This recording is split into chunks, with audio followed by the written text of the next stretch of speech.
Praegu, sel hetkel, kui sa kuulad neid sõnu, toimub sinu ajus midagi uskumatut.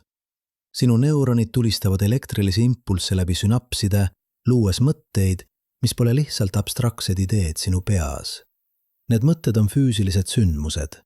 Iga kord, kui sa mõtled millegi peale, muudad sa oma aju struktuuri. Iga kord, kui sa keskendud millelegi, suunad sa energiat. Aga mis siis, kui see pole kõik? Mis siis, kui sinu tähelepanu ei muuda mitte ainult sinu aju, vaid ka maailma enda? Aastal 1922 tegi saksa füüsik Niels Bohr avalduse, mis šokeeris kogu teadusmaailma. Ta ütles, et enne vaatlust ei eksisteeri reaalsus kindlas olekus. Mitte metafooriliselt, mitte filosoofiliselt, vaid füüsiliselt, mõõdetavalt, matemaatiliselt tõestatult. Selle avalduse taga seisis üks kõige hämmastavam eksperiment füüsika ajaloos. Katse, mis muutis meie arusaama reaalsusest igaveseks. Kujuta ette seina, millel on 2 pilu. Sa tulistad selle seina poole ühe elektroni, ühe ainukese osakese. Loogiline oleks arvata, et see läheb läbi ühe või teise pilu, eks? Aga see ei juhtu. Elektron läheb läbi mõlema pilu korraga. Ta käitub nagu laine, mitte nagu osake. Aga hetkel, kui sa paned sinna detektori, et vaadata, kumma pilu läbi ta tegelikult läheb, muutub kõik. Elektron otsustab olla osake. Ta valib ühe pilu. Nagu teaks ta, et teda vaadatakse. See pole ulme. See pole filosoofiline mõttekäik. See on eksperimentaalselt kinnitatud fakt, mida on korratud 1000 kordi üle kogu maailma. Kopenhaageni ülikoolis, Stanfordi laborites, Genfi CERNis. Alati sama tulemus. Vaatleja muudab reaalsust. Aga kuidas see on võimalik? Kuidas saab üks teadvus, üks pilk, üks mõõtmine muuta mateeriat? Ja mis veelgi olulisem, kui see kehtib kvantmaailmas, kas see kehtib ka meie igapäevaelus? Topeltpilu katse pole lihtsalt üks paljudest füüsikaeksperimentidest. See on uks teissugusesse reaalsusesse. Reaalsusesse, kus vaatleja ja vaadeldav pole eraldatud. Kus sinu tähelepanu pole passiivne, vaid aktiivne jõud. Kus sinu mõtted pole lihtsalt sinu peas, vaid osa universumi kangast. Alustame algusest. Mitte sellest, mis juhtus laboris, vaid sellest, mis juhtus inimese mõtlemises. Sest enne, kui me saame mõista, kuidas vaatlus muudab reaalsust, peame mõistma, kuidas me jõudsime selle küsimuseni. 300 aastat tagasi uskus kogu teadusmaailm, et universum on nagu kell. Täiuslik mehhanism, kus iga osa liigub etteaimatavalt. Isaac Newton oli loonud matemaatilise süsteemi, mis kirjeldas kõike. Kuidas planeedid liiguvad, kuidas õun kukub, kuidas kuul lendab. Determinism. Iga põhjus toob kaasa täpselt ühe tagajärje. Kui sa tead kõiki algustingimusi, saad sa ennustada kogu tulevikku. Selles maailmapildis polnud vaatlejal mingit rolli. Sa võisid vaadata või mitte vaadata. Reaalsus oli reaalsus. Kuu oli taevas, olenemata sellest, kas keegi teda nägi. Elektron liikus oma trajektooril, olenemata sellest, kas keegi teda mõõtis. Vaatleja oli nagu kaamera, mis lihtsalt salvestab, mis juba on. Aga siis, aastal 1900, hakkas midagi veidrat juhtuma. Füüsikud hakkasid uurima aatomeid, neid pisikesi ehituskive, millest kõik koosneb. Ja nad avastasid, et seal, selles mikromaailmas, ei kehti Newtoni seadused. Seal valitseb midagi hoopis muud. Esimene vihje tuli valgusest. Aastasadu vaidlesid teadlased, kas valgus on laine või osake. Mõned eksperimendid näitasid, et see on laine. Ta interfereerub, hajub, käitub nagu heli või veelained. Teised eksperimendid näitasid, et see on osake. Ta kannab energiat diskreetsetes pakkides, põrkab elektronidelt nagu piljardipall. Aastal 1905 pakkus Albert Einstein välja, et valgus on mõlemad. Sõltuvalt sellest, kuidas sa teda vaatad. See oli radikaalne idee, aga see selgitas fotoefekti. Nähtust, kus valgus lööb elektronid metallist välja. selle eest sai ta Nobeli preemia. Aga kui valgus võib olla nii laine kui osake, mis siis elektronidega, mis siis aatomitega, mis siis kõige muuga? Aastal 1924 pakkus Prantsuse füüsik Louis de Broglie välja, et kõik mateeria osake käituvad ka nagu lained. Mitte ainult valgus, vaid kõik. Elektron pole lihtsalt väike pall, mis tiirles aatomi tuumas. Ta on ka laine, mis levib ruumis. See kõlas hullumeelselt. Aga 3 aastat hiljem, aastal 1927, tõestasid Clinton Davison ja Lester Germer Ameerika Ühendriikides, et elektronid tõesti loovad interferentsmustreid, täpselt nagu lained. De Broglie sai Nobeli preemia, aga see tõi kaasa veel suurema küsimuse. Kui elektron on laine, siis kus ta täpselt on? Laine pole ühes kohas, ta on laiali. Aga kui sa mõõdad elektroni asukohta, leiad seda alati ühest konkreetsest punktist. Kuidas laine muutub punktiks? Siin astub mängu topeltpilu katse. Katse, mis tehti esimest korda mitte elektronidega, vaid valgusega juba aastal 1820. Inglise teadlane Thomas Young lasi valguse läbi 2 pilu ja nägi ekraanil interferentsmustreid, tõestust, et valgus on laine. Aga kui sama katse teha elektronidega üks korraga, juhtub midagi veidrat. Kui sa ei vaata, kumma pilu läbi elektron läheb, tekib interferentsmuster, nagu läheks elektron läbi mõlema pilu korraga ja interfereeriks iseendaga. Aga kui sa paned detektori, et vaadata, kumma pilu läbi ta läheb, kaob interferentsmuster. Elektron käitub nagu osake, mis läheb läbi ühe pilu. Vaatlus muudab tulemust. See pole tehniline detail, see pole mõõtmisviga, see on reaalsuse põhiomadus. Aastal 1927 formuleeris Werner Heisenberg ebamäärsuse printsiibi. Sa ei saa kunagi teada samaaegselt osakese täpset asukohta ja kiirust. Mitte sellepärast, et sinu mõõtevahendid pole piisavalt head, vaid sellepärast, et osakesel pole samaaegselt täpset asukohta ja kiirust. Enne mõõtmist on ta laiali, tõenäosuste pilves. Niels Bohr ja tema kolleegid Kopenhaagenis töötasid välja tõlgenduse, mis sai tuntuks Kopenhaageni tõlgendusena. Nende sõnul ei eksisteeri kvantosake kindas olekus enne vaatlust. Ta on superpositsioonil, kõigis võimalikes olekutes korraga. Alles vaatlus ahendab ta ühte konkreetsesse olekusse. See tähendab, et enne kui sa vaatad, pole elektron ei siin ega seal. Ta on mõlemas kohas korraga, või täpsemalt, tal pole üldse kindlat asukohta. Tal on ainult tõenäosus olla ühes või teises kohas, ja vaatlus muudab tõenäosuse kindluseks. Kujuta ette münti, mis keerleb õhus. Enne kui ta maandub, pole ta ei kiri ega kull. Ta on mõlemad korraga. Aga kvantmaailmas pole see lihtsalt meie teadmatus. Münt on tõesti mõlemad korraga, kuni ta maandub. Ja sinu vaatamine paneb ta maanduma. Albert Einstein ei suutnud seda aktsepteerida. Tema kuulus tsitaat oli: Jumal ei mängi täringuid. Ta uskus, et peab olema mingi peidetud mehhanism, mingi sügavam tase, kus asjad on kindlad, isegi kui me neid ei näe. Ta uskus, et kuu on taevas, isegi kui keegi teda ei vaata. Aastal 1935 avaldas Einstein koos 2 kolleegiga, Boris Podolski ja Nathan Roseniga, kuulsa artikli, mis sai tuntuks EPR paradoksina. Nad väitsid, et kui kvantmehaanika on õige, siis 2 osakest võivad olla põimunud, seotud nii, et ühe mõõtmine mõjutab koheselt teist, olenemata kaugusest. See tundus absurdne.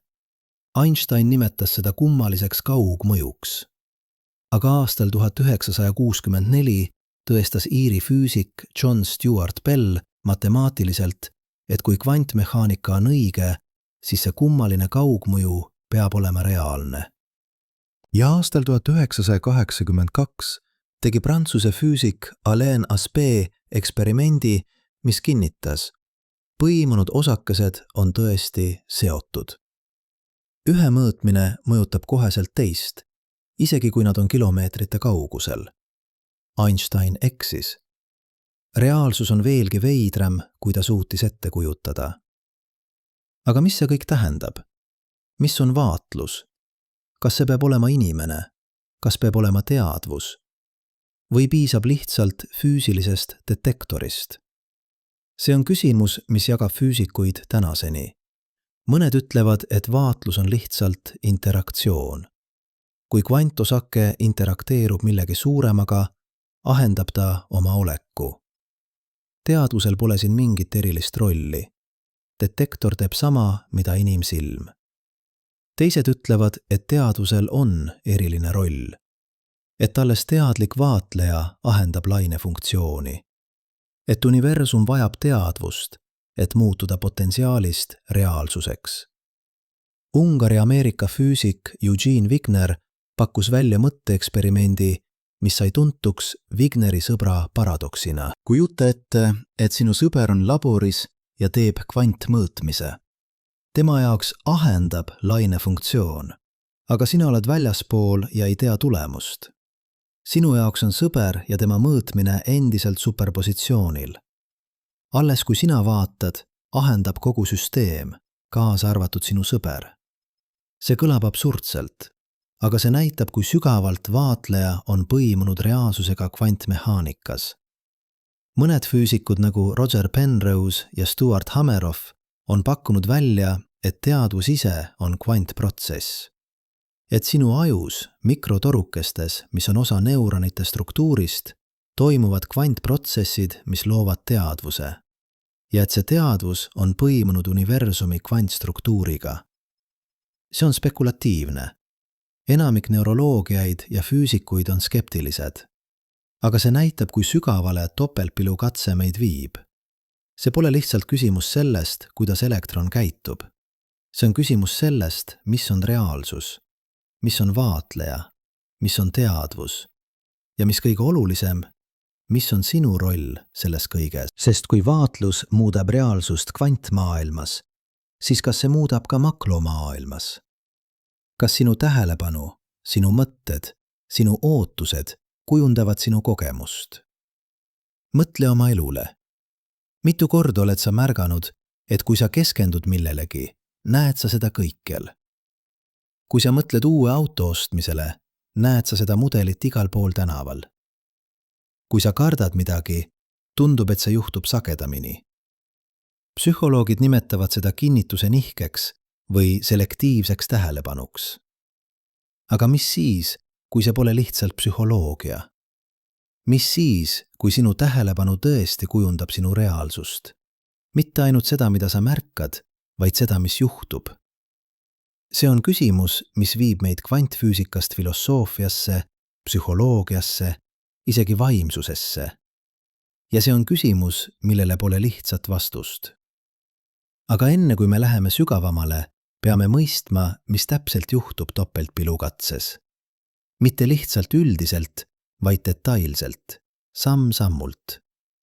Sest ainult siis saame mõista, miks see on nii revolutsiooniline. Kujuta ette, et sa oled laboris. Ees on sein, millel on 2 kitsast pilu. Mõlemad on umbes 1 millimeetri laiused, paari millimeetri kaugusel üksteisest. Seina taga on ekraan, mis registreerib, kuhu osakesed satuvad. Sa alustad klassikalise eksperimendiga. Sa võtad kuulipüssi ja tulistad väikesi kuule seina poole.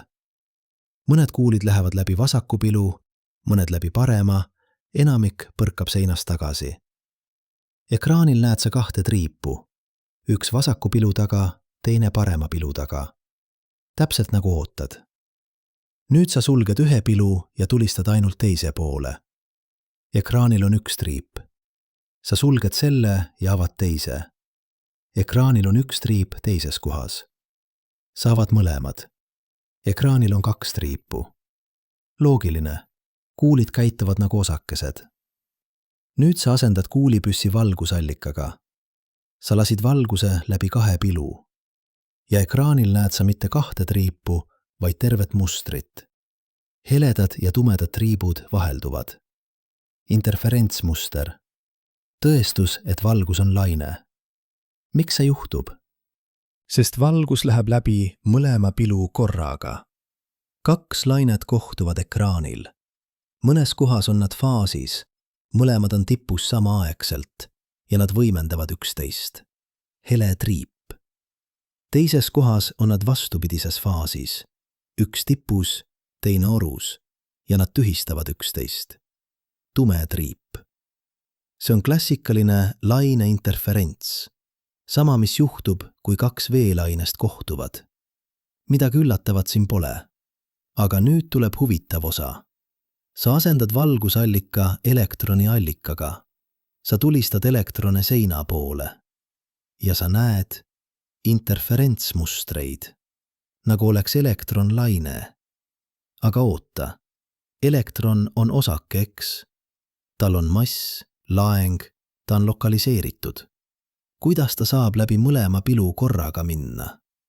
Võib-olla elektron kuidagi jaguneb. Võib-olla ta läheb pooleks ja üks pool läheb läbi ühe pilu, teine pool läbi teise. Sa otsustad testida. Sa vähendad elektroni allika intensiivsust nii palju, et ta tulistab ainult ühe elektroni korraga. Üks elektron iga paari sekundi järel. Kindlasti ei saa üks elektron läbi mõlema pilu korraga minna. Aga ta läheb. Isegi kui sa tulistad elektrone ühe kaupa, tekib aja jooksul interferentsmuster. Iga elektron jätab ekraanile ühe punkti. Aga kui sa kogud 1000 punkte, näed sa interferentsmustreid. See tähendab, et üks elektron interfereerib iseendaga. Ta läheb läbi mõlema pilu korraga. Ta on laine. Aga kuidas see on võimalik? Elektron on ju üks osake. Kuidas ta saab olla 2 kohas korraga? Kvantmehaanika vastus on, enne vaatlust pole elektron ei ühes ega teises kohas. Ta on superpositsioonil, mõlemas kohas korraga. Või täpsemalt, tal on tõenäosus olla ühes või teises kohas. Ja need tõenäosused interfereerivad. Kujuta ette, et elektron pole punkt, vaid tõenäosuste pilv. See pilv läheb läbi mõlema pilu. 2 pilve kohtuvad ekraanil ja interfereerivad. Mõnes kohas on tõenäosus suur. Elektron satub sinna tõenäolisemalt. Teises kohas on tõenäosus väike. Elektron satub sinna harva. Ja kui sa tulistad 1000 elektrone, näed sa seda tõenäosusjaotust interferentsmustrina. Aga mis juhtub, kui sa vaatad? Sa paned detektori ühe pilu juurde. Nüüd sa tead, kumma pilu läbi iga elektron läheb. Ja kohe kaob interferentsmuster. Ekraanil on 2 triipu, täpselt nagu kuulidega. Elektron käitub nagu osake. Miks? Sest vaatlus ahendab laine funktsiooni. Hetkel, kui sa mõõdad, kumma pilu läbi elektron läheb, pole ta enam superpositsioonil. Ta on ühes kindlas kohas. Ja kui ta on ühes kindlas kohas, ei saa ta läbi mõlema pilu korraga minna. Ei saa interfereerida iseendaga. Vaatlus muudab elektroni käitumist. Aga mis on vaatlus? Kas see on detektor? Kas see on inimene, kes vaatab detektorit? Kas see on teadvus? See on küsimus, mis on vaevanud füüsikuid peaaegu 100 aastat. Mis on vaatlus? Mis täpselt paneb laine funktsiooni ahenema? Kas see on füüsiline interaktsioon? Kas see on informatsioon? Kas see on teadvus? Alustame kõige lihtsamast tõlgendusest. Detektor on füüsiline seade. Ta koosneb aatomitest, elektronidest, väljadest. Kui elektron interakteerub detektoriga, toimub füüsiline protsess. Elektron annab oma energia üle, põhjustab ionisatsiooni, käivitab kaskaadiefekti, mis lõpuks registreeritakse signaalina. See interaktsioon on pöördumatu. Elektron on nüüd põimunud detektoriga, detektori aatomitega, nende aatomite keskkonnaga. Kogu süsteem on muutunud. Selles tõlgenduses pole teadusel mingit erilist rolli. Vaatlus on lihtsalt interaktsioon. Kui kvantusake interakteerub piisavalt suure klassikalise süsteemiga, kaotab ta oma kvantumadused.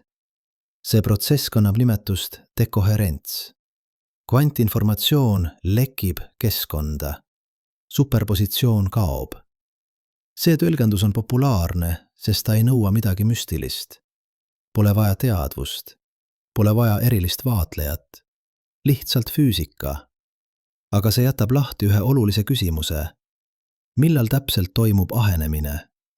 Kui suur peab süsteem olema, et olla klassikaline? Kus on piir kvant- ja makromaailma vahel? Aastal 1937 pakkus Austria füüsik Erwin Schrödinger välja kuulsa mõtteeksperimendi, mis sai tuntuks Schrödingeri kassi paradoksina. Kujuta ette kasti, milles on kass, radioaktiivne aatom, Geigeri loendur, haamer ja mürgipudel. Kui aatom laguneb, käivitab Geigeri loendur haamri, mis purustab pudeli, mis tapab kassi. Kvantmehaanika järgi on aatom superpositsioonil. Ta on nii lagunenud kui ka mitte lagunenud. See tähendab, et kass on nii elus kui ka surnud, kuni sa avad kasti ja vaatad. Schrödinger ei pakkunud seda välja tõsise teooria, vaid absurdi demonstratsioonina.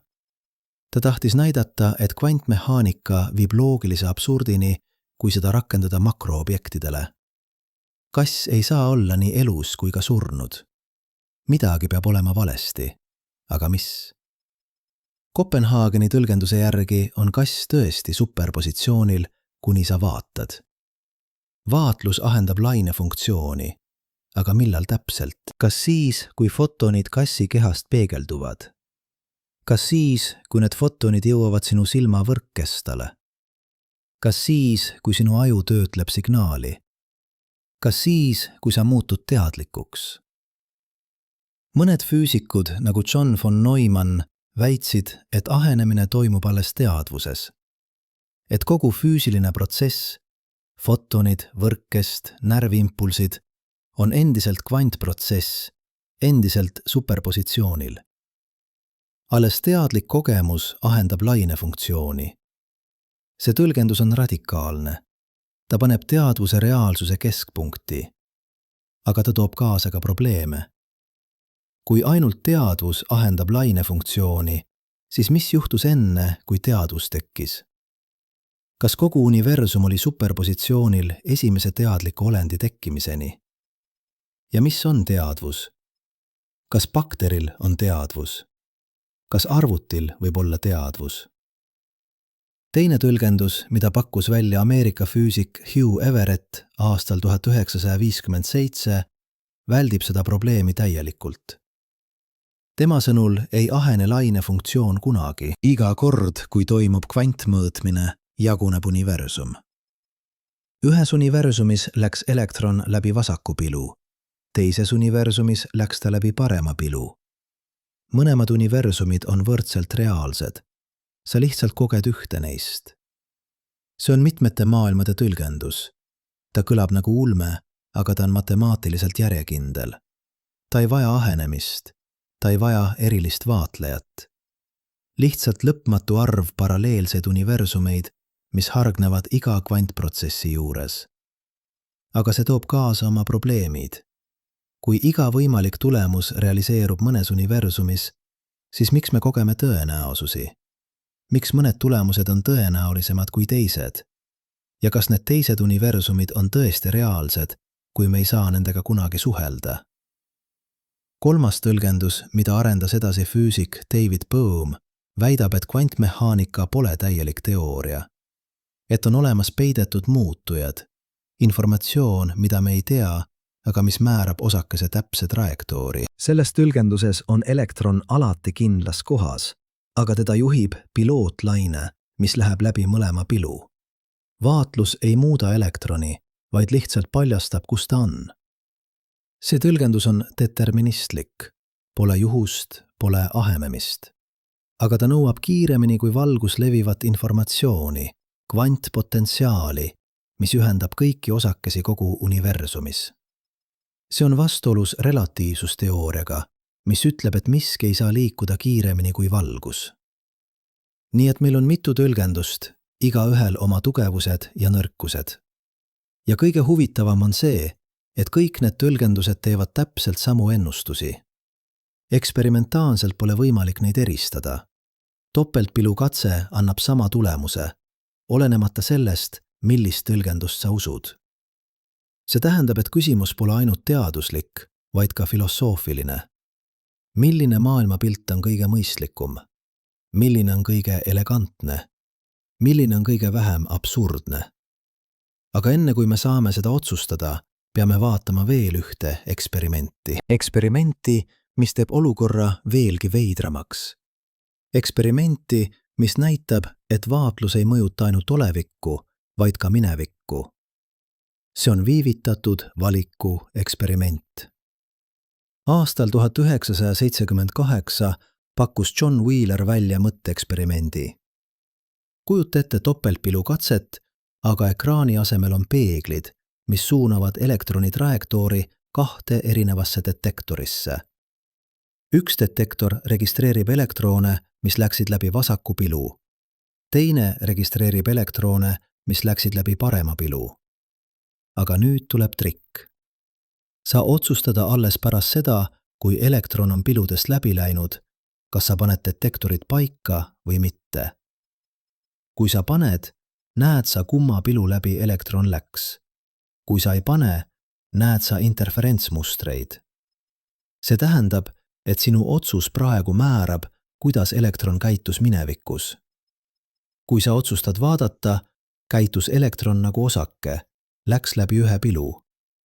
Kui sa otsustad mitte vaadata, käitus elektron nagu laine, läks läbi mõlema pilu korraga. Aga kuidas saab sinu otsus praegu mõjutada, mis juhtus minevikus? Aastal 1984 tegi Prantsuse füüsikute meeskond, mida juhtis Alain Aspect, selle eksperimendi tegelikult läbi. Mitte elektronidega, vaid footonitega. Ja tulemus oli täpselt see, mida Wheeler ennustas.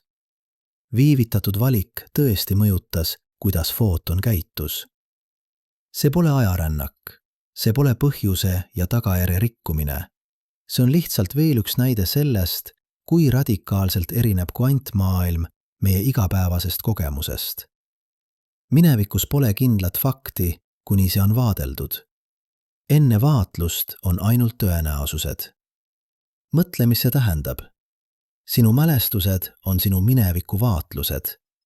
Aga mis oli enne, kui sa vaatasid? Kas sinu minevikul on kindel kuju või on see ka tõenäosuste pilv, mis ahenes alles siis, kui sa seda mäletad? See kõlab filosoofiliselt, aga see on füüsika. Viivitatud valiku eksperiment on tehtud tuhandeid kordi erinevates variatsioonides ja alati sama tulemus. Vaatlus määrab, mis juhtus. Aga lähme veelgi kaugemale. Aastal 2007 tegi Yoon-Ho Kim meeskond Marylandi ülikoolis eksperimendi, mis on tuntud kui kvantpüstoli eksperiment. Nad kasutasid protsessi, mida nimetatakse spontaanseks parameetriliseks allakonversiooniks. Üks footon jaguneb 2 põimunud footoniks. Need 2 footonit on seotud. Ühe mõõtmine mõjutab teist olenemata kaugusest. Nad saatsid ühe footoni läbi topeltpilu aparatuuri. Teise footoni saatsid nad detektorisse, mis registreeris, kumma pilu läbi esimene footon oleks pidanud minema. Aga siin on trikk. Nad otsustasid alles pärast seda, kui esimene footon oli juba ekraanile jõudnud, kas nad mõõdavad teist footonit või mitte. Kui nad mõõtsid teist footonit, kadus esimese footoni interferentsmuster. Kui nad ei mõõtnud, jäi interferentsmuster alles. Isegi kui esimene footon oli juba ekraanile jõudnud enne, kui nad otsustasid teist mõõta. See tähendab, et informatsioon teise footoni kohta mõjutas esimese footoni käitumist tagasiulatuvalt. Mitte seetõttu, et informatsioon liikus kiiremini kui valgus, vaid seetõttu, et põimunud osakesed on üks süsteem. Nende vahel pole siin ja seal. Nad on üks tervik, olenemata kaugusest. Einstein nimetas seda kummaliseks kaugmõjuks ja uskus, et see tõestab, et kvantmehaanika on puudulik. Aga eksperimendid on näidanud, et see on reaalne. Põimumine on reaalne ja see tähendab, et reaalsus pole koostatud eraldiseisvate osadest, vaid on põimunud tervikust. Mõtle, mis see tähendab sinu jaoks. Iga aatom sinu kehas oli kunagi osa tähest. Iga elektron sinu ajus on põimunud teiste elektronidega üle universumi. Sa pole eraldiseisev olend. Sa oled osa universumi kangast. Aga kas see tähendab, et sinu mõtted mõjutavad universumit? Kas sinu tähelepanu kujundab reaalsust? Siin pean olema ettevaatlikud. Topeltpilu katse näitab, et vaatlus mõjutab kvantprotsesse, aga see ei tähenda automaatselt, et sinu mõtted loovad reaalsust makrotasandil. Kvantmaailm ja makromaailm on erinevad. Makromaailmas toimub dekoherents. Kvantinformatsioon lekib keskkonda nii kiiresti, et superpositsiooni on võimatu säilitada. Schrödingeri kass pole kunagi tõesti superpositsioonil, sest ta interakteerub pidevalt õhumolekulidega, valgusega, soojusega. Tema kvantomadused kaovad peaaegu koheselt. Aga see ei tähenda, et kvantprotsessid pole olulised makrotasandil. Vastupidi. Iga keemiline reaktsioon on kvantprotsess. Iga ensüüm sinu kehas töötab kvantmehaaniliste printsiipide järgi. Fotosüntees kasutab kvantkoherentsust. Linnud kasutavad kvantpõimumist navigeerimiseks. Ja sinu aju? Sinu aju on kõige keerulisem struktuur, mida me universumis teame. 100 miljardit neurooni, iga neuron ühendatud tuhandete teistega. Triljonid sünapsid, kus toimuvad elektrilised ja keemilised protsessid. Kas seal võivad toimuda kvantprotsessid, mis on olulised teadvuse jaoks? Professor Penrose ja Stuart Hameroff on pakkunud välja, et teadus tekib kvantprotsessidest mikrotorukestes, väikestes struktuurides neuronite sees. Nende sõnul on need mikrotorukesed piisavad isoleeritud, et säilitada kvantkoherentsus piisavalt kaua, et mõjutada neuronite käitumist. Ja et teadus on kvantarvutusprotsess, mis toimub neis mikrotorukestes. See on spekulatiivne teooria. Enamik neuroloogiaid ja füüsikuid on skeptilised. Aju on soe, märg, mürakas keskkond. Täpselt selline, kus dekoherents toimub kiiresti. Kvantkoherentsuse säilitamine seal tundub võimatu. Aga mõned hiljutised eksperimendid on näidanud, et kvantprotsessid võivad toimuda bioloogilistes süsteemides kauem, kui arvati. Fotosüntees kasutab kvantkoherentsust energia ülekandeks. Ensüümid kasutavad kvanttunneldamist reaktsioonide kiirendamiseks.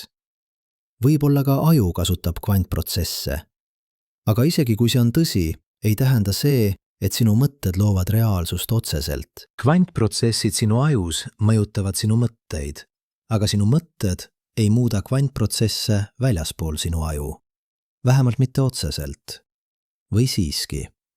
Siin tuleb mängu üks kõige vaidlusalusem eksperiment kvantfüüsika ajaloos.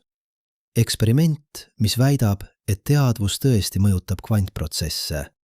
Eksperiment, mida on korratud 10 kordi, aga mida enamik füüsikuid ikka veel ei usu. See on juhuslike numbrite generaatori eksperiment. Juhuslike numbrite generaator on seade, mis kasutab kvantprotsessi, näiteks radioaktiivset lagunemist või footoni polarisatsiooni juhuslike numbrite genereerimiseks. Kuna kvantprotsessid on tõeliselt juhuslikud, on ka numbrid tõeliselt juhuslikud. Mitte pseudojuhuslikud nagu arvutis, vaid tõeliselt ettearvamatud. Aastal 1970 hakkas Princeton University insener Robert Jahn koos psühholoogi Brenda Dunniga tegema eksperimente, kus inimesed üritasid mõjutada juhuslike numbrite generaatorit oma mõtetega. Nad palusid katseisikutel keskenduda ja soovida, et generaator toodaks rohkem üheseid kui nulle või vastupidi. Tulemused olid üllatavad. Statistiliselt oluline mõju. Väike, aga järjekindel. Inimesed suutsid mõjutada generaatorit. Mitte palju, efekt oli umbes 1%, aga see oli seal. Jahn ja Dunn avaldasid oma tulemused ja said koheselt kriitikat. Teised teadlased üritasid eksperimenti korrata. mõned said sarnaseid tulemusi, teised mitte. Vaidlus jätkub tänaseni. Skeptikud ütlevad, et efekt on statistiline müra, et kui sa teed piisavalt eksperimente, leiad sa alati mingeid mustreid, et katseisikud ja eksperimentaatorid võivad alateadlikult mõjutada tulemusi, et pole olemas usaldusväärset mehhanismi, kuidas mõtted saaksid mõjutada kvantprotsesse. Toetajad ütlevad, et efekt on reaalne, et seda on näidatud kümnetes uuringutes, et kui teadvus on kvantprotsess, siis pole põhjust, miks ta ei saaks mõjutada teisi kvantprotsesse, et me lihtsalt ei mõista veel mehhanismi. Tõde on kuskil vahepeal. Efekt, kui ta on reaalne, on väga väike. Nii väike, et tal pole praktilist tähtsust. Sa ei saa oma mõtetega loteriinumbreid mõjutada. Sa ei saa oma mõtetega füüsikat muuta. Aga see ei tähenda, et sinu mõtted pole olulised. Vastupidi, sinu mõtted mõjutavad sinu aju. Sinu aju mõjutab sinu keha. Sinu keha mõjutab sinu käitumist. Sinu käitumine mõjutab maailma. See on kaudne, aga võimas mõju. Ja on veel midagi. Sinu tähelepanu mõjutab, mida sa märkad. Mida sa märkad, mõjutab, kuidas sa maailma tõlgendad. Kuidas sa maailma tõlgendad, mõjutab, kuidas sa reageerid.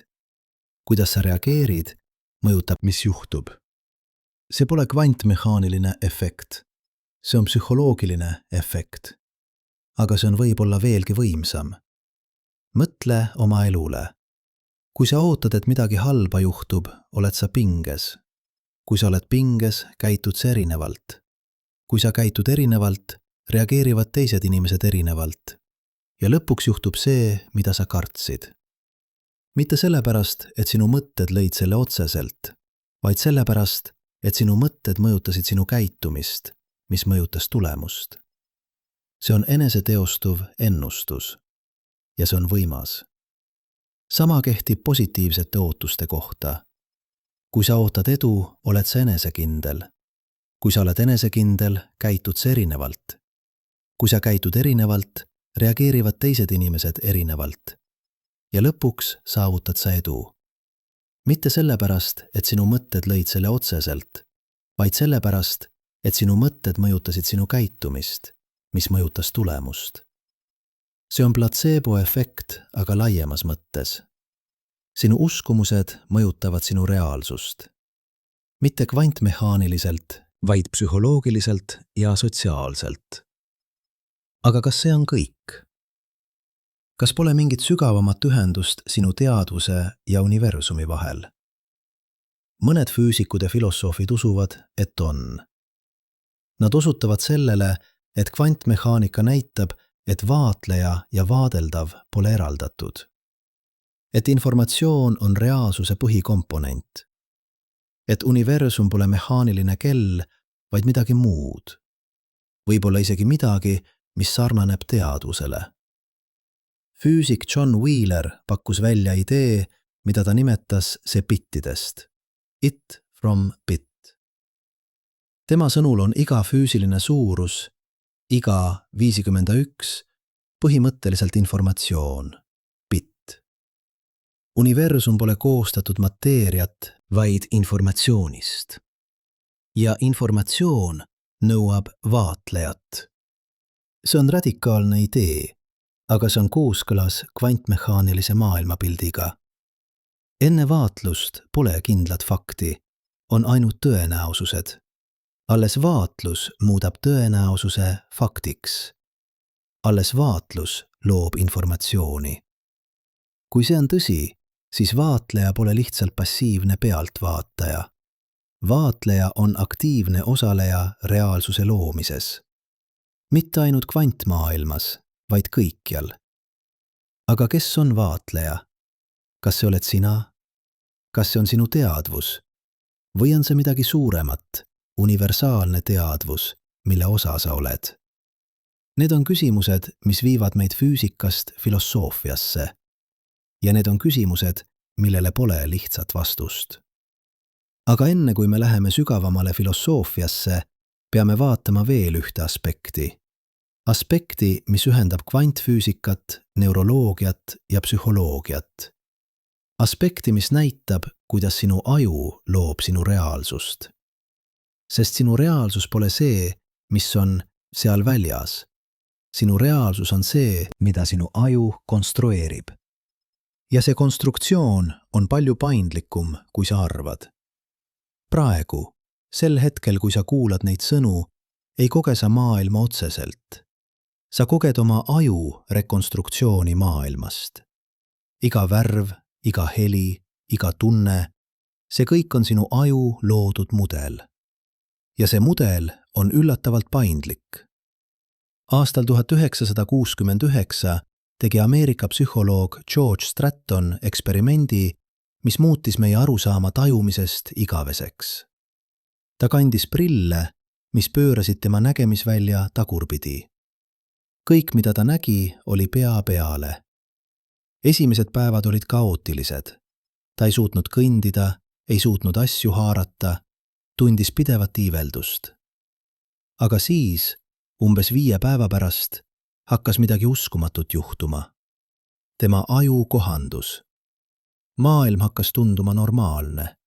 Ta suutis kõndida, haarata asju, elada tavalist elu. Tema aju oli ümber programmeerinud visuaalse sisendi tõlgendamise. Kui ta prillid maha võttis, oli tal jälle probleeme. Tema aju pidi uuesti kohanema, aga seekord läks kiiremini. See eksperiment näitab midagi fundamentaalset. Sinu aju ei näita sulle maailma sellisena, nagu see tegelikult on. Ta näitab sulle mudelit, mis on kasulik ellujäämiseks. Ja see mudel on uskumatult paindlik. Mõtle värvide peale. Sa arvad, et näed värve sellisena, nagu nad on. Aga värvid pole kvoot seal väljas. Seal on ainult elektromagnetlained erinevate lainepikkustega. Sinu silmavõrkkestal on 3 tüüpi kolvikud, mis reageerivad erinevatele lainepikkustele. Need kolvikud saadavad signaale sinu aiu ja sinu aju konstrueerib neist signaalidest värvikogemuse. Aga erinevatel inimestel on erinevad kolvikud. Umbes 8% meestest on värvipimedaid. Neil puudub 1 3 kolviku tüübist. Nad näevad maailma erinevalt. Mõned naised väga harva on tetragromaadid. Neil on 4 tüüpi kolvikuid. Nad näevad värve, mida sina ei näe. Nad elavad rikkamates värvides maailmas. Kes neist näeb õiget värvi? Keegi või kõik. Sest värv pole objektiivne omadus. Värv on sinu aju konstruktsioon. Sama kehtib kõige muu kohta. Heli pole seal väljas. Seal on ainult õhurõhu kõikumised. Sinu kõrv muudab need kõikumised närviimpulssideks. Sinu aju konstrueerib neist impulssidest helikogemuse. Valu pole seal väljas. Seal on ainult koekahjustus. Sinu närvilõpmed saadavad signaale. Sinu aju konstrueerib neist signaalidest valukogemuse. Isegi aeg pole selline, nagu sa seda kogeda. Sinu aju konstrueerib ajakogemuse mälu, tähelepanu ja ootuste põhjal. Kui sa oled haaratud, läheb aeg kiiresti. Kui sa oled tüdinud, läheb aeg aeglaselt. Ohtlikus olukorras aeglustub aeg. Sinu aju töötleb rohkem informatsiooni sekundis, luues illusioon, et aeg venib. Aastal 2008 tegi neuroloog David Eagleman eksperimendi, kus inimesed hüppasid 30 meetri kõrguselt võrku. Nad kandsid randmel ekraani, mis näitas numbreid liiga kiiresti, et neid normaalselt näha. Eagleman tahtis teada, kas ohtlikus olukorras, kui aeg tundub aeglustuvat, suudavad inimesed numbreid näha. Vastus oli ei. Aeg ei aeglustu tegelikult. Sinu aju lihtsalt salvestab rohkem mälestusi ja hiljem, kui sa mäletad, tundub, et see kestis kauem. Sinu ajakogemus on konstruktsioon. Aga kõige üllatavam on see, et sinu aju konstrueerib reaalsust enne, kui sa seda kogeda. Sinu aju ennustab, mis juhtub ja näitab sulle ennustust. Alles kui ennustus on vale, uuendab ta mudelit. Aastal 1969 avastas neuroloog Benjamin Libet midagi hämmastav. Ta mõõtis inimeste aju aktiivsust, kui nad tegid lihtsa otsuse, vajutada nuppu. Ta leidis, et aju hakkas valmistuma tegevuseks umbes pool sekundit enne, kui inimene muutus teadlikuks oma otsusest. See tähendab, et sinu aju otsustab enne, kui sina otsustada. Sinu teadlik kogemus on viivitatud. Sa kogeda mitte seda, mis juhtub praegu, vaid sinu aju rekonstruktsiooni sellest, mis juhtus pool sekundit tagasi. See kõlab häirivalt. Kas see tähendab, et sul pole vaba tahet? Kas oled lihtsalt oma aju nukk? Mitte tingimata. Libeti eksperiment on palju vaidlustatud. Mõned neuroloogid ütlevad, et aju aktiivsus, mida Libet mõõtis, pole veel otsus, vaid lihtsalt ettevalmistus. Et teadlik otsus tuleb hiljem ja võib endiselt protsessi peatada. Teised ütlevad, et vaba tahe on illusioon, aga kasulik illusioon. Et isegi kui sinu aju otsustab enne sind, on see endiselt sinu aju. Sina oled oma aju. Pole eraldiseisvat sind, kes istub aju sees ja teeb otsuseid. Sina oled protsess, mitte asi. Aga mis see kõik tähendab topeltpilukatse kontekstis? Mis on seos kvantvaatluse ja aju konstrueeritud reaalsuse vahel?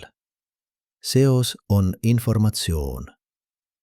Nii kvantmehaanika kui ka neuroloogia näitavad, et reaalsus pole passiivne, objektiivne asi, mis lihtsalt on seal. Reaalsus on interaktsioon. Kvantmaailmas on see interaktsioon vaatleja ja vaadeldava vahel. Makromaailmas on see interaktsioon sinu aju ja keskkonna vahel. Mõlemad juhud näitavad, et vaatleja pole eraldatud vaadeldavast. Vaatleja on osa süsteemist. Ja vaatleja mõjutab süsteemi. Aga kas see tähendab, et sinu mõtted loovad reaalsust? Siin peame olema täpsed. On 3 taset, kus sinu mõtted mõjutavad reaalsust. Esimene tase on otsene füüsiline mõju. Sinu mõtted on elektrilised ja keemilised protsessid sinu ajus. Need protsessid mõjutavad sinu keha. Kui sa mõtled millegi stressiva peale, tõuseb sinu kortisool. Kui sa mõtled millegi meeldiva peale, vabaneb dopamiin. Sinu mõtted muudavad sinu füsioloogiat. See pole müstiline, see on bioloogia, aga see on võimas. Kroonilised negatiivsed mõtted põhjustavad kroonilist stressi, mis põhjustab põletikku, mis põhjustab haigusi. Positiivsed mõtted põhjustavad positiivseid füsioloogilisi muutusi. See on platseeboefekti alus. Aastal 1975 tegi psühholoog Robert Ader eksperimendi, mis näitas, et isegi immuunsüsteem võib olla tingitud. Ta andis rottidele magusa vett koos ravimiga, mis pärssis immuunsüsteemi. Pärast mitmeid kordi hakkas ainult magusa vesi pärssima immuunsüsteemi. Rotid olid õppinud immuunsüsteemi pärssima. Kui see kehtib rottide kohta, kehtib see ka inimeste kohta. Sinu uskumused mõjutavad sinu immuunsüsteemi. Sinu ootused mõjutavad sinu paranemist. See pole müstiline. See on psühho-neuro-immunoloogia. Teine tase on käitumuslik mõju. Sinu mõtted mõjutavad sinu käitumist. Sinu käitumine mõjutab maailma. Kui sa usud, et sa suudad midagi saavutada, proovid sa rohkem. Kui sa proovid rohkem, on sul suurem tõenäosus õnnestuda. Kui sa õnnestud, tugevdab see sinu usku. Positiivne tagasiside tsükkel. Kui sa usud, et sa ei suuda, ei proovi sa. Kui sa ei proovi, ei õnnestu sa. Kui sa ei õnnestu, tugevdab see sinu usku, et sa ei suuda. Negatiivne tagasiside tsükkel. See on eneseteostuv ennustus. Ja see on uskumatult võimas. Psühholoog Carol Dweck on näidanud, et inimesed, kellel on kasvumõtteviis, kes usuvad, et võimed on arendatavad, saavutavad rohkem kui inimesed, kellel on fikseeritud mõtteviis, kes usuvad, et võimed on kaasa sündinud. Mitte sellepärast, et kasvumõtteviis muudab kvantprotsesse, vaid sellepärast, et see muudab käitumist. Inimesed kasvumõtteviisiga proovivad rohkem, püsivad kauem õpivad ebaõnnestumistest ja lõpuks saavutavad rohkem. 3. tase on sotsiaalne mõju. Sinu mõtted mõjutavad, kuidas sa teistega suhtled. Kuidas sa teistega suhtled, mõjutab, kuidas nad sinuga suhtlevad. Kuidas nad sinuga suhtlevad, mõjutab, mis sulle juhtub. Kui sa ootad, et inimesed on vaenulikud, oled sa kaitsev. Kui sa oled kaitsev, reageerivad inimesed vaenulikult. Sinu ootus realiseerub. Mitte sellepärast, et sa lõid selle kvantmehaaniliselt, vaid sellepärast, et sa lõid selle sotsiaalselt. Kui sa ootad, et inimesed on sõbralikud, oled sa avatud. Kui sa oled avatud, reageerivad inimesed sõbralikult. Sinu ootus realiseerub. See on sotsiaalne konstruktsioon ja see on võib-olla kõige võimsam viis, kuidas sinu mõtted loovad sinu reaalsust. Aga kas on veel 4. tase? Otsene kvantmehaaniline mõju. Kas sinu mõtted võivad mõjutada kvantprotsesse väljaspool sinu aju? Siin muutub pilt ebaselgeks. Nagu me varem nägime, on mõned eksperimendid näidanud väikest efekti. Juhuslike numbrite generaatori uuringud, kaugvaatamise uuringud, telepaatia uuringud. Aga need on kõik väga vaidlusalused. Enamik füüsikuid ja neuroloogiaid on skeptilised. Nad ütlevad, et efektid on liiga väikesed, liiga ebausaldusväärsed, liiga vastuolus teadaolevate füüsikaseadustega. Nad ütlevad, et kui selline efekt oleks reaalne, oleksime seda juba selgelt näinud. Aga mõned teadlased jäävad avatuks. Nad osutavad sellele, et me ei mõista veel täielikult teadvust. Me ei mõista veel täielikult kvantmehaanikat. Me ei mõista veel täielikult nende vahelist seost. Võib-olla on seal midagi, mida me pole veel avastanud. Dean Radin, kes töötab Institute of Noetic Sciencesis, on teinud 10 uuringuid, mis väidavad, et teadvus mõjutab kvantprotsesse. Ta on kasutanud topeltpilukatset, kus inimesed üritavad oma tähelepanuga mõjutada, kas footonid käituvad nagu lained või osakesed. Tema tulemused näitavad väikest, aga statistiliselt olulist efekti. Aga teised teadlased pole suutnud neid tulemusi korrata või on saanud vastuolulisi tulemusi. Vaidlus jätkub. Tõde on see, me ei tea. Me ei tea, kas teadvus võib otseselt mõjutada kvantprotsesse. Me ei tea, kas on olemas 4. tase, kus sinu mõtted loovad reaalsust. Aga me teame, et 3 esimest taset on reaalsed. Sinu mõtted mõjutavad sinu füsioloogiat. Sinu mõtted mõjutavad sinu käitumist. Sinu mõtted mõjutavad sinu sotsiaalseid interaktsioone.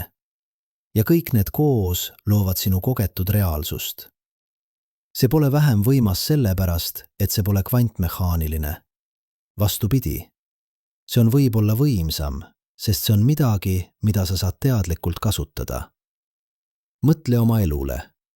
Millised on sinu domineerivad mõtted? Millised on sinu uskumused enda kohta? Millised on sinu ootused tuleviku kohta? Kui sinu domineerivad mõtted on negatiivsed, loovad nad negatiivse reaalsuse. Mitte sellepärast, et universum on vastu sind, vaid sellepärast, et sinu mõtted mõjutavad sinu füsioloogiat, käitumist ja sotsiaalseid interaktsioone negatiivselt. Kui sinu domineerivad mõtted on positiivsed, loovad nad positiivse reaalsuse. Mitte sellepärast, et universum on sinu poolel, vaid sellepärast, et sinu mõtted mõjutavad sinu füsioloogiat, käitumist ja sotsiaalseid interaktsioone positiivselt. See pole positiivne mõtlemine, selles naiivsetes mõttes, kus sa lihtsalt soovid midagi ja see juhtub. See on sügavam. See on mõistmine, et sina oled aktiivne osaleja oma reaalsuse loomises. Mitte ainuke looja, mitte kõikvõimas looja, aga osaline looja. Ja see toob meid tagasi topeltpilukatse juurde. Mitte selle füüsilise detaili juurde, vaid selle filosoofilise tähenduse juurde. Topeltpilukatse näitab, et vaatleja pole eraldatud vaadeldavast. Kvantmaailmas on see otsene ja mõõdetav. Makromaailmas on see kaudne, aga võib-olla veelgi olulisem. sa pole passiivne pealtvaataja oma elus. Sa oled aktiivne osaleja. Sinu tähelepanu, sinu mõtted, sinu uskumused, sinu ootused. Need kõik kujundavad sinu kogemust. Ja sinu kogemus on sinu reaalsus. Aga lähme veelgi sügavamale. Sest on veel üks aspekt, mida me pole käsitlenud. Aspekt, mis ühendab kvantfüüsikat, neuroloogiat, psühholoogiat ja filosoofiat. Aspekt, mis küsib, mis on teadvus?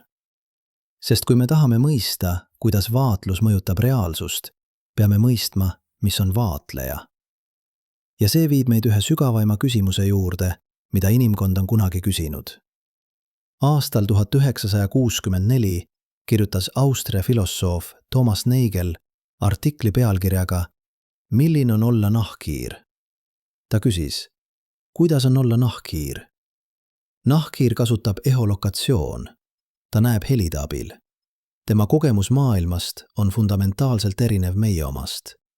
Aga kuidas see täpselt on? Me ei saa seda teada. Me võime mõista nahkhiire füsioloogiat, aju, käitumist. Aga me ei saa kogeda, milline on olla nahkhiir. See on teadvuse raske probleem. Mitte see, kuidas aju töötab. See on kerge probleem, mida neuroloogia uurib. Vaid see, miks on olemas subjektiivne kogemus. Miks on midagi, milline on olla sina? Mõtle oma kogemusele. Praegu, sel hetkel on sul kogemus. Sa kuulad neid sõnu. Sa tunned oma keha. Sa mõtled mõtteid. On midagi, milline on olla sina. See on teadvus. Aga mis see on? Kuidas elektrilised impulsid neuronites loovad subjektiivse kogemuse? Kuidas mateeriat muutub mõtteks?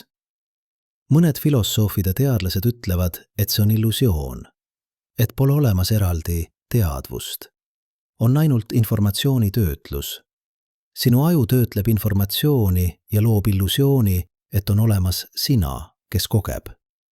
Teised ütlevad, et teadvus on emergentne omadus.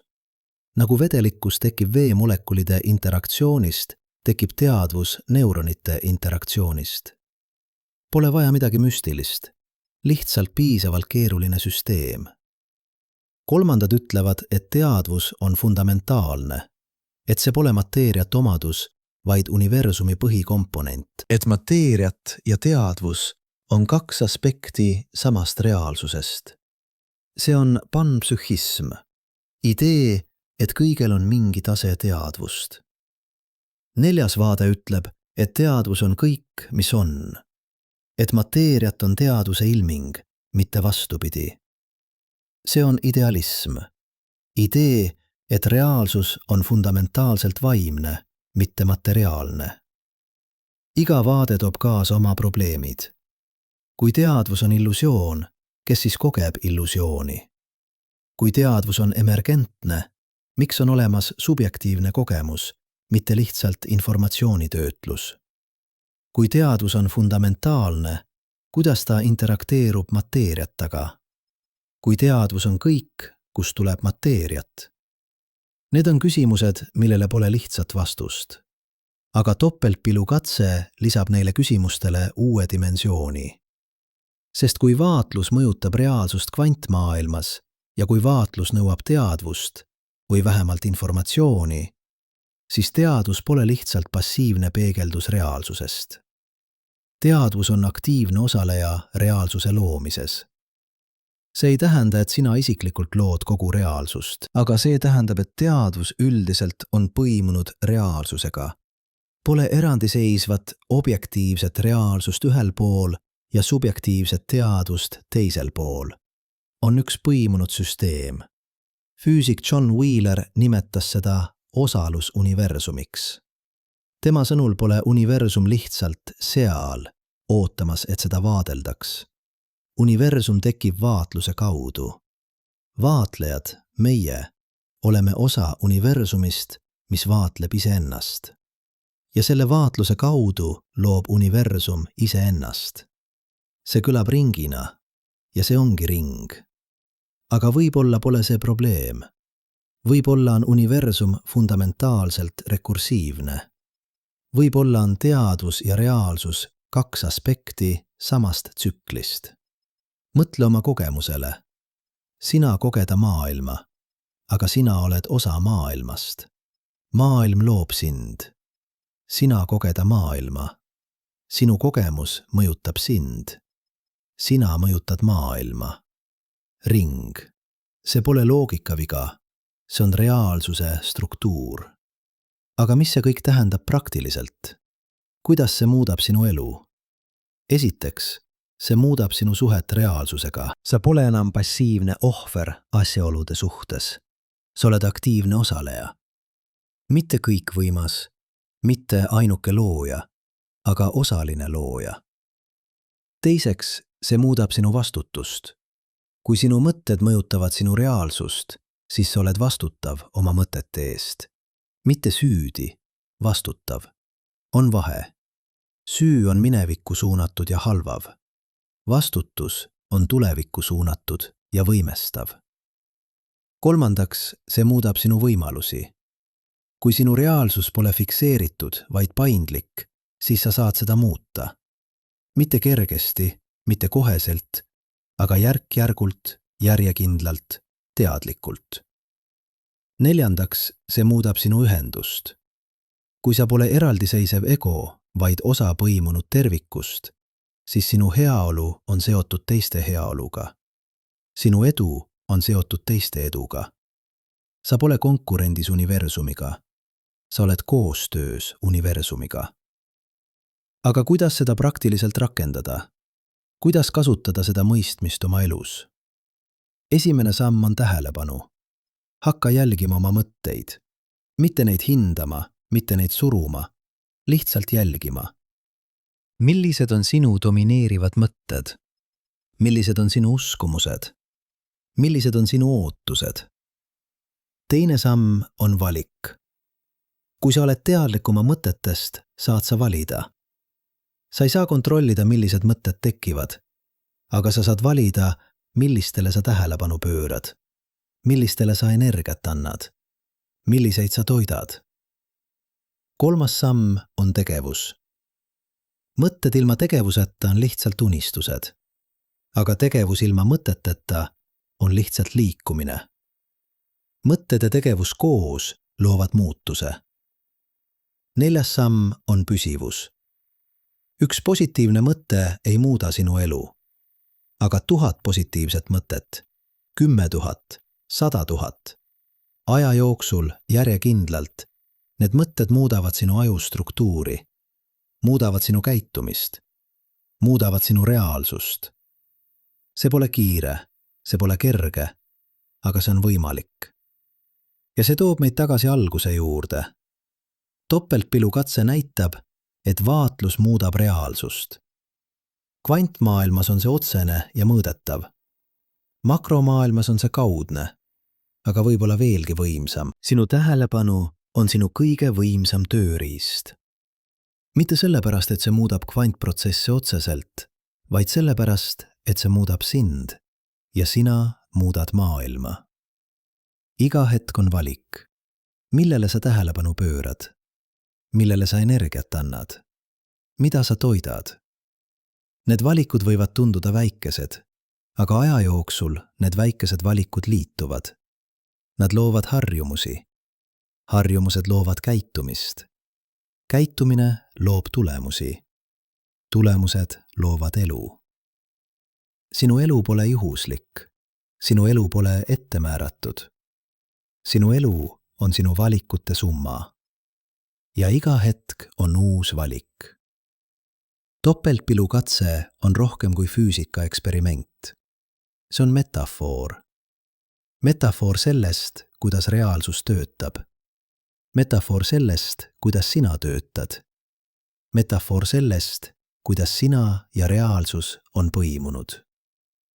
Enne vaatlust on elektron superpositsioonil. Ta on kõigis võimalikes olekutes korraga. Alles vaatlus ahendab ta ühte konkreetsesse olekusse. Enne otsust on sinu tulevik superpositsioonil. Ta on kõigis võimalikes olekutes korraga. Alles sinu valik ahendab ta ühte konkreetsesse olekusse. Mitte täielikult, mitte absoluutselt, aga osaliselt, järk-järgult. järjekindlalt. Sa oled vaatleja, aga sa oled ka vaadeldav. Sa oled osa süsteemist, mis vaatleb iseennast.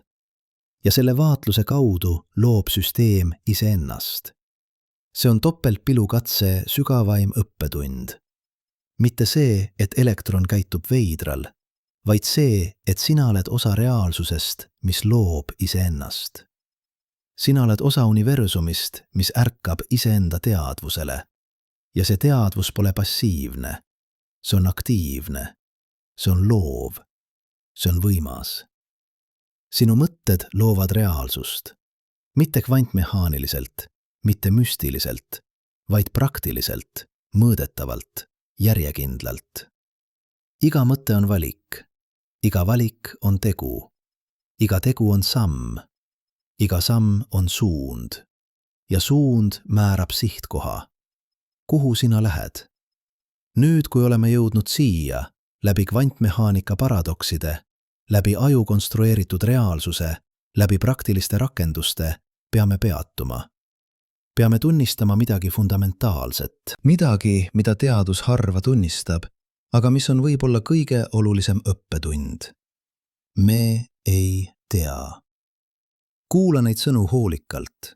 Mitte me ei tea veel, mitte me ei tea täpselt, vaid lihtsalt me ei tea.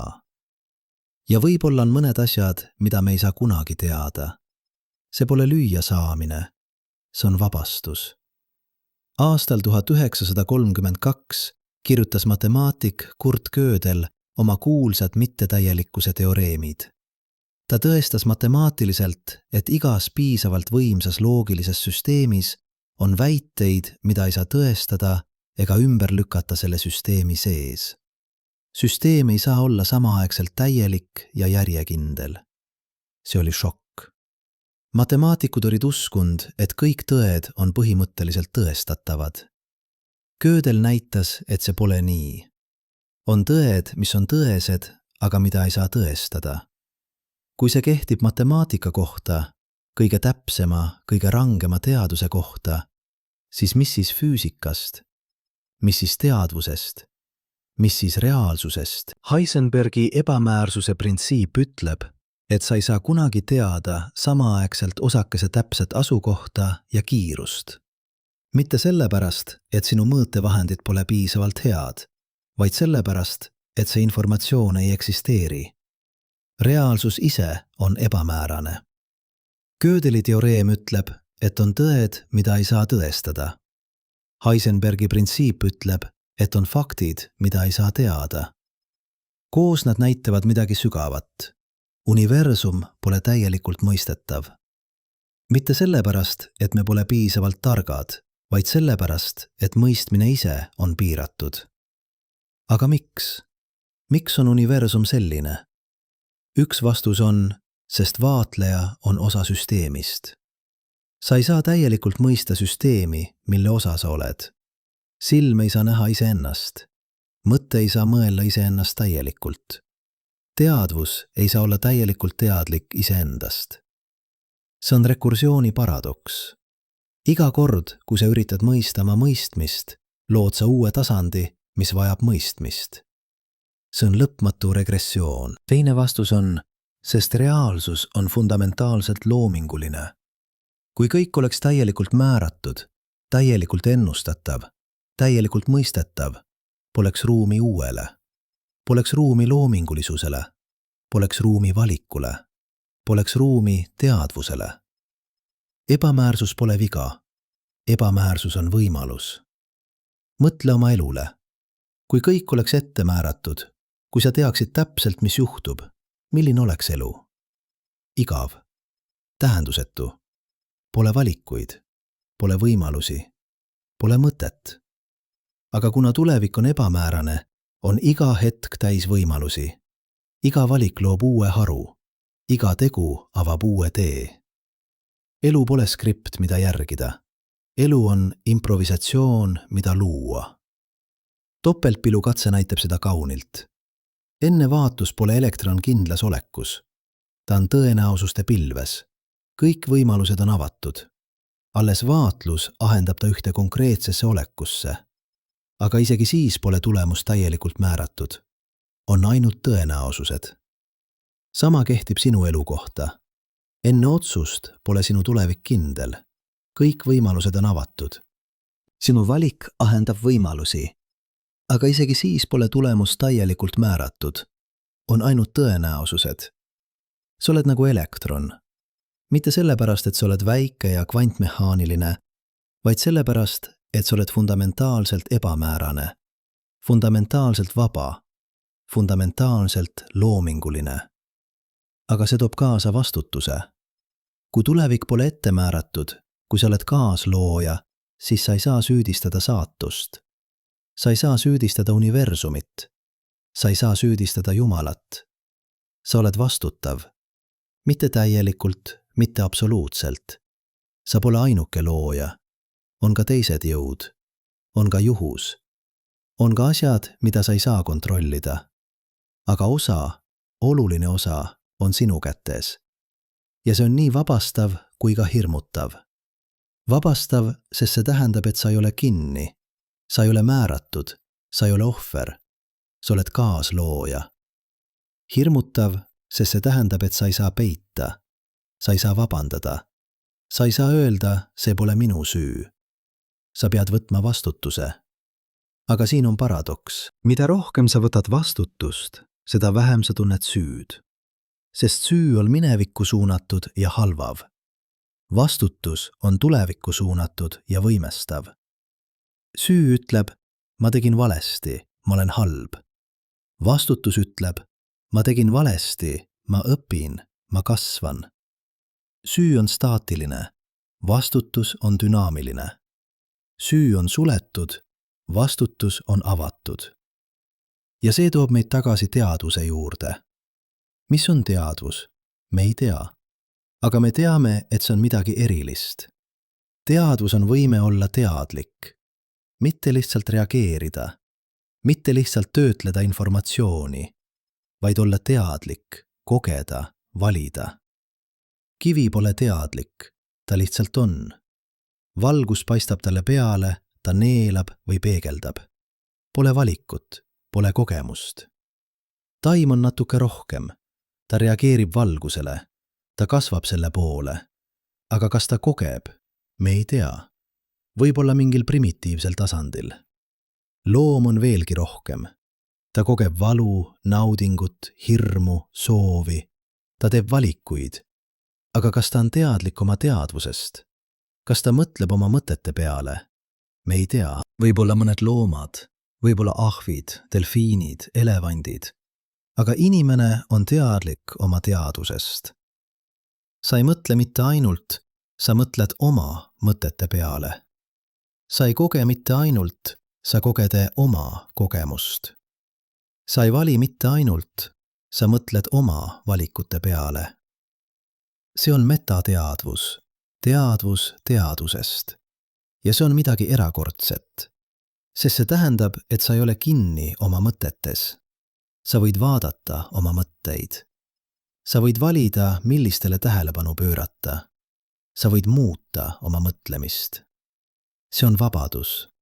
Mitte absoluutne vabadus, aga oluline vabadus. Ja see vabadus toob kaasa võimaluse transformatsiooniks.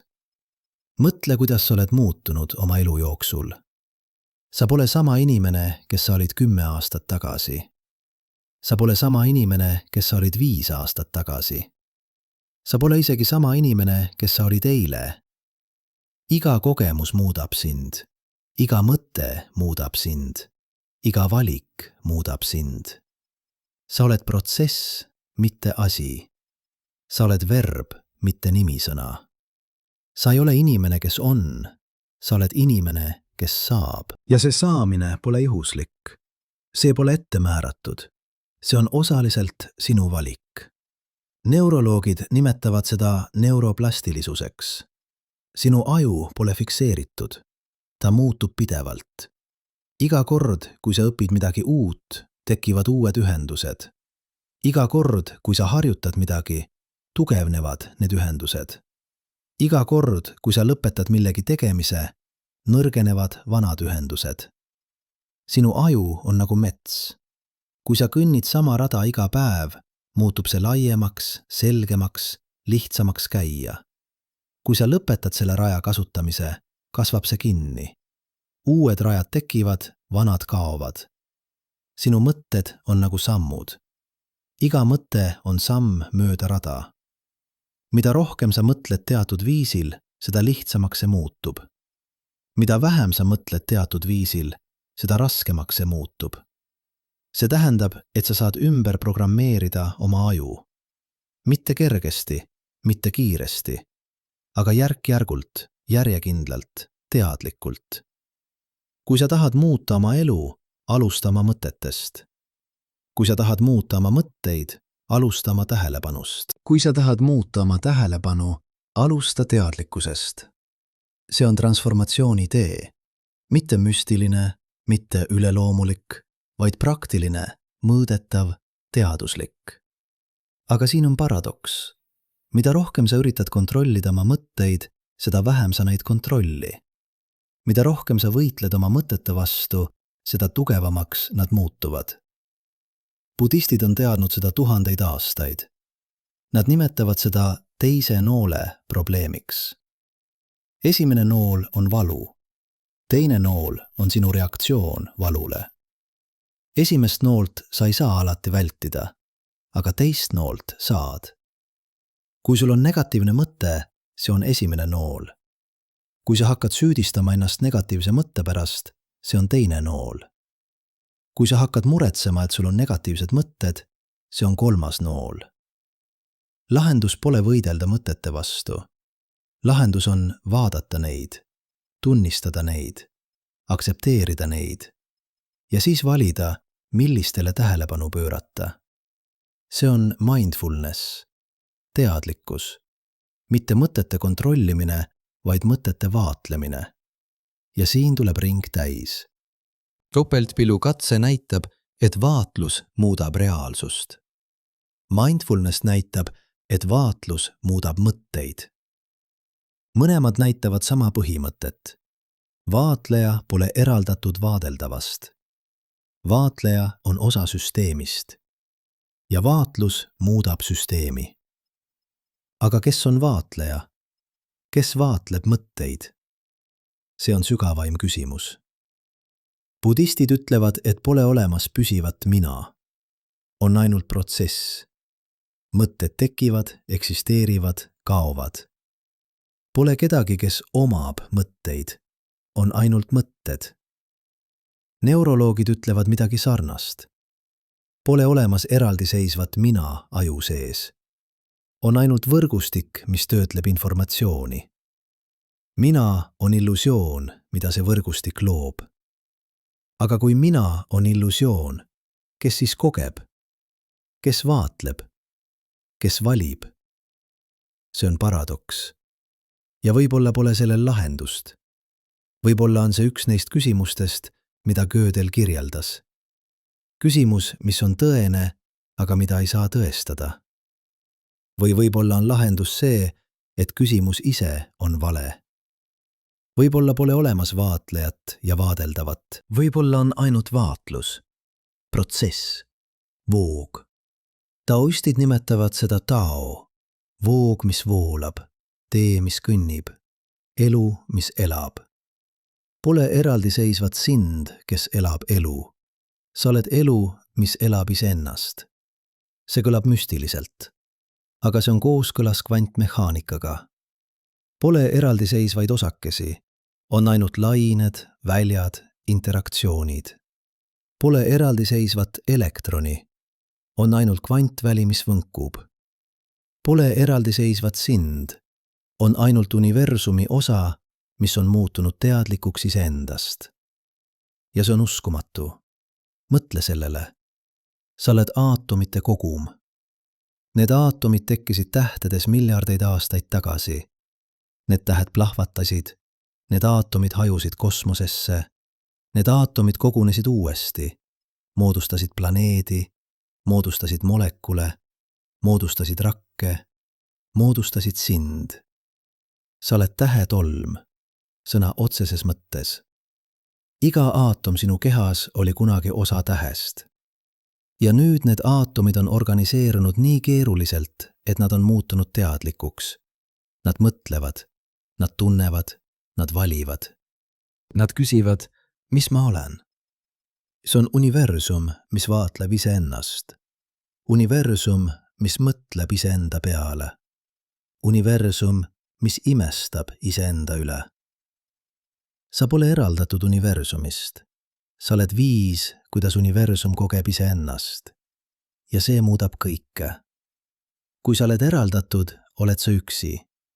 Kui sa oled osa, oled sa ühendatud. Kui sa oled eraldatud, pead sa võitlema. Kui sa oled osa, saad sa voolata.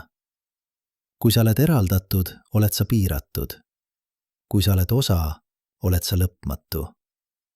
Aga siin peame olema ettevaatlikud. See ei tähenda, et sa oled kõik. See ei tähenda, et sa oled Jumal. See ei tähenda, et sa saad teha, mida tahad. Sa oled osa. Oluline osa, aga osa. Laine on osa ookeanist, aga laine pole ookean. Laine tõuseb, eksisteerib, langeb, aga ookean jätkub. Sama kehtib sinu kohta. Sa tõused, eksisteerid, langed, aga universum jätkub. See pole depressiivne, see on vabastav. Sest see tähendab, et sinu elu pole kogu lugu. Sinu elu on üks peatükk lõpmatus raamatus. Üks laine lõpmatus ookeanis. Üks hetk lõpmatus protsessis.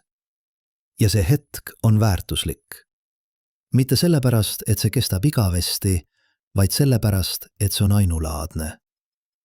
Pole kunagi olnud teist sind. Pole kunagi teist sinu elu. Pole kunagi teist seda hetke. See on eksistentsialismi paradoks. Elu on tähendusetu, pole üleüldist eesmärki, pole kosmilist plaani, pole garanteeritud õnne, aga just sellepärast on elu tähendusrikas, sest tähendus pole antud. Tähendus on loodud. Sina lood tähenduse oma valikutega, oma tegudega, oma suhetega, oma armastusega. Ja see toob meid tagasi alguse juurde.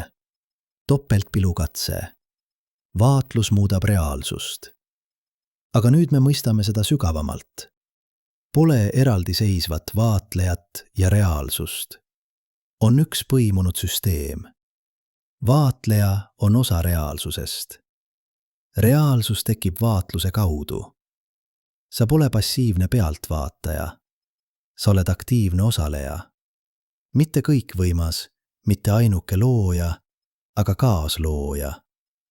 Iga hetk on valik, millele sa tähelepanu pöörad. Mida sa toidad, mida sa lood. Need valikud võivad tunduda väikesed, aga need on kõik, mis sul on. Ja need on piisavad. Sest väikesed valikud liituvad. Hetked liituvad, päevad liituvad, aastad liituvad. Ja lõpuks, kui sa vaatad tagasi, näed sa, et need väikesed valikud lõid sinu elu. Mitte täielikult. Olid ka teised jõud. Oli ka juhus. Olid ka asjad, mida sa ei saanud kontrollida. Aga osa, oluline osa, oli sinu valik. Ja see on võimas. Topeltpilukatse õpetab meile, et reaalsus pole fikseeritud. Reaalsus on paindlik. Reaalsus on tõenäosuste pilv, mis ahendab vaatluse kaudu. Sinu elu pole fikseeritud. Sinu elu on paindlik. Sinu elu on tõenäosuste pilv, mis ahendab sinu valikute kaudu. Aga siin on viimane paradoks. Mida rohkem sa üritad kontrollida tulemust, seda vähem sa seda kontrolli. Mida rohkem sa kinni hoiad, seda rohkem sa kaotad. Sest elu pole probleem, mida lahendada. Elu on müsteerium, mida kogeda. Sa ei saa lahendada topeltpilukatset. Sa ei saa teha nii, et elektron käitub normaalselt. Elektron käitub nii, nagu ta käitub. Sinu ülesanne pole muuta elektroni. Sinu ülesanne on mõista, aktsepteerida, imestada. Sama kehtib elu kohta. Sa ei saa lahendada elu. Sa ei saa teha nii, et kõik läheb õigesti. Elu läheb nii, nagu ta läheb. Sinu ülesanne pole muuta elu. Sinu ülesanne on mõista, aktsepteerida, imestada. Aga see ei tähenda passiivsust. Vastupidi, see tähendab aktiivset osalemist ilma kinnihoidmiseta, tegutsemist ilma ootusteta, loomist ilma kontrollita. Taoistid nimetavad seda Wu Wei. Tegevusetus tegevus, mitte midagi mittetegemine, vaid tegemine ilma pingutuseta. Voolamine koos eluga, mitte võitlemine selle vastu. Lääne kultuuris on see raske mõista. Me oleme õpetatud võitlema, kontrollima, saavutama. Aga mida rohkem me võitleme, seda rohkem me kannatame. Topeltpilu katse näitab teist teed. Vaatlus muudab reaalsust. Aga vaatlus pole võitlus. Vaatlus on teadlikkus, kohalolek, avatus. Kui sa vaatad elektroni, ei võitle sa temaga. Sa lihtsalt vaatad. Ja vaatluse kaudu muutub elektron. Kui sa vaatad oma elu, ei võitle sa sellega. Sa lihtsalt vaatad ja vaatluse kaudu muutub elu. Mitte sellepärast, et vaatlus on maagiline, vaid sellepärast, et vaatlus toob teadlikkuse. Teadlikkus toob valiku. Valik toob muutuse. Ja see on kõik, mida sa vajad. Mitte garantiid, mitte kindlust, mitte kontrolli. Lihtsalt võimalust. Võimalust valida. Võimalust kaasa luua. Võimalust olla osa millestki suuremast. Topeltpilu katse on rohkem kui füüsika eksperiment. See on peegel. Peegel, mis näitab, kuidas reaalsus töötab. Peegel, mis näitab, kuidas sina töötad. Peegel, mis näitab, et sina ja reaalsus pole kaks, vaid üks. Ja see üks on uskumatu. See üks on müsteerium. See üks on ime. Sa oled ime. Mitte sellepärast, et sa oled täiuslik, vaid sellepärast, et sa oled. Sellepärast, et aatomid, mis tekkisid tähtedes miljardeid aastaid tagasi, on organiseerunud nii, et nad on muutunud teadlikuks. Sellepärast, et universum on loonud silmad, millega vaadata iseennast. Ja need silmad on sinu silmad. Ja see vaatlus on sinu vaatlus. Ja see reaalsus on sinu reaalsus. Mitte ainult sinu, aga ka sinu. Sa oled vaatleja, sa oled vaadeldav, sa oled vaatlus ise. Ja see on topeltpilu katse sügavaim õppetund. Reaalsus pole seal väljas, ootamas, et seda vaadeldaks. Reaalsus tekib vaatluse kaudu ja sina oled osa seda vaatlust. Iga hetk on uus vaatlus. Iga hetk on uus reaalsus. Iga hetk on uus võimalus. Mida sa valid? Aga nüüd, kui oleme jõudnud siia, läbi kvantmehaanika paradokside, läbi aju konstrueeritud reaalsuse, läbi teadmise piiride, peame küsima viimast küsimust. Küsimust, mis pole mitte vastus, vaid uks. Uks, mis ei sulgu, vaid jääb avatuks. Mis me tegelikult teame? Me teame, et elektron käitub veidral. Me teame, et vaatlus muudab tulemust. Me teame, et reaalsus pole selline, nagu me arvasime. Aga me ei tea, miks. Me ei tea, mis on laine funktsioon tegelikult. Me ei tea, mis juhtub ahenemise hetkel. Me ei tea, kas on olemas paralleelsed universumid või peidetud muutujad või midagi hoopis kolmandat, mida me pole veel kujutlenud. Me ei tea, mis on teadvus. Me ei tea, kuidas elektrilised impulsid neuronites loovad subjektiivse kogemuse.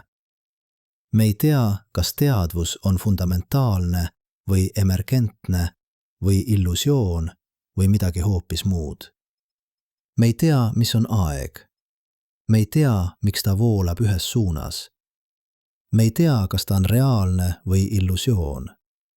Me ei tea, kas minevikul on kindel kuju või kas ta on samuti tõenäosuste pilv, mis ahendab alles mäletamise hetkel. Me ei tea, mis on ruum. Me ei tea, kas ta on tõesti kolmemõõtmeline või kas on veel dimensioone, mida me ei taju. Me ei tea, kas ta on pidev või diskreetne. Me ei tea, kas ta on midagi seal või lihtsalt seos asjade vahel. Me ei tea, mis on mateeriat. Me teame, et aatomid koosnevad elektronidest, prootonitest, neutronitest. Me teame, et need koosnevad kvarkidest ja gluoonitest. Aga mis on kvark tegelikult? Pole väikest palli, on lihtsalt kvantvälja võnkumine. Aga mis on kvantväli? Me ei tea. Me ei tea, mis on tume mateeriat. 85% universumi mateeriat on midagi, mida me ei näe, ei tunne, ei mõista. Me teame ainult, et see on seal, sest galaktikad käituvad veidral. Aga mis see on? Me ei tea. Me ei tea, mis on tume energia. 68% universumist on midagi, mis lükkab ruumi laiali, paneb universumi laienemist kiirenema. Aga mis see on? Me ei tea. See tähendab, et 95% universumist on midagi, mida me ei mõista. Me oleme nagu muld, kes uurib ookeani ja arvab, et ta mõistab vett, sest ta näeb laineid rannas. Aga see pole depressiivne, see on vabastav, sest see tähendab, et reaalsus on palju suurem, palju veidram, palju imelisem, kui me oskame ette kujutada. Aastal 1960 kirjutas füüsik Richard Feynman. Ma arvan, et võin julgelt öelda, et keegi ei mõista kvantmehaanikat. See oli üks suurimaid kvantfüüsikuid, kes kunagi elanud. Ja ta tunnistas, et ta ei mõista. See pole nõrkus, see on ausus. Ja see ausus avab ukse imestusele. Mõtle oma elule. Kui sa arvad, et sa tead kõike, pole enam midagi avastada.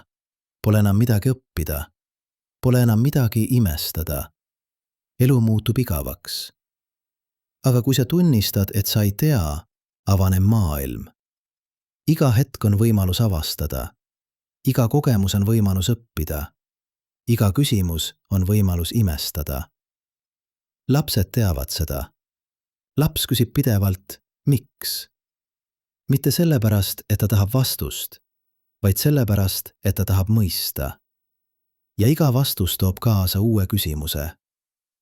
Aga täiskasvanud kaotavad selle. Me arvame, et me teame.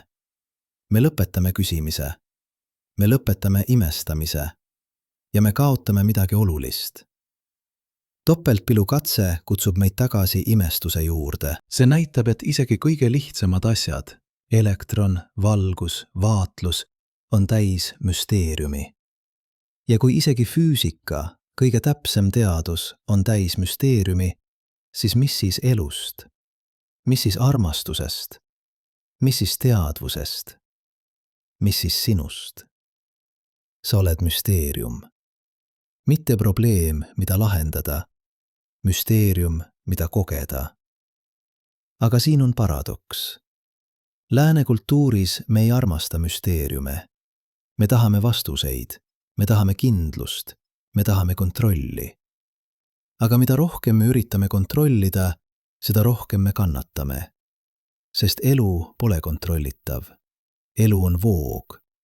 Ja voog nõuab laskmist minna. Idafilosoofiad on mõistnud seda tuhandeid aastaid. Zen-budism õpetab, et tarkus pole teadmises, vaid mitteteadmises. Pole vastustes, vaid küsimustes. Pole kindluses, vaid ebakindluses. Zen õpetaja küsib õpilaselt, mis on heli ühe käe plaksutamisest? See pole küsimus, millel on vastus. See on küsimus, mis avab meele. Topeltpilukatse on nagu zen-koan. See pole küsimus, millel on vastus. See on küsimus, mis avab meele. Kuidas saab elektron olla nii laine kui osake? Kuidas saab vaatlus muuta minevikku? Kuidas saab kaks osakest olla põimunud üle kogu universumi? Need pole küsimused, millele vastata. Need on küsimused, millega elada.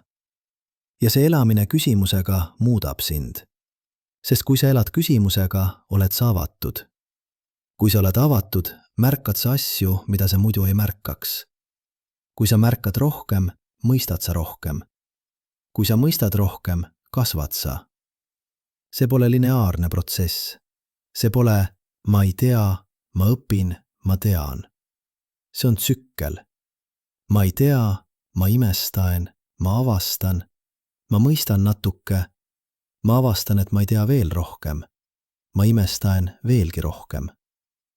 Iga vastus toob kaasa 10 uut küsimust ja see on ilus. Aga lähme tagasi alguse juurde. Mäletad, kuidas me alustasime? Praegu, sel hetkel, kui sa kuulad neid sõnu, toimub sinu ajus midagi uskumatut. See oli tõsi siis, see on tõsi nüüd. Aga nüüd sa mõistad seda sügavamalt. Sinu neuronid tulistavad elektrilisi impulsse. Need impulsid on kvantprotsessid. Elektronid liiguvad läbi sünapsid. Need elektronid käituvad nii nagu lained kui osakesed. Need elektronid on põimunud teiste elektronidega üle universumi. Need elektronid olid kunagi osa tähtedest. Ja nüüd need elektronid on organiseerunud nii, et nad loovad mõtteid. Mõtteid, mis mõtlevad iseenda peale. Mõtteid, mis küsivad, mis ma olen? See on ime. Mitte metafooriliselt, sõna otseses mõttes. Ime. Ja see ime juhtub praegu. Selles hetkes. Sinu peas. Aga mitte ainult sinu peas. Igal pool. Igas neuronites. Igas rakus. Igas aatomis. Igas kvantprotsessis.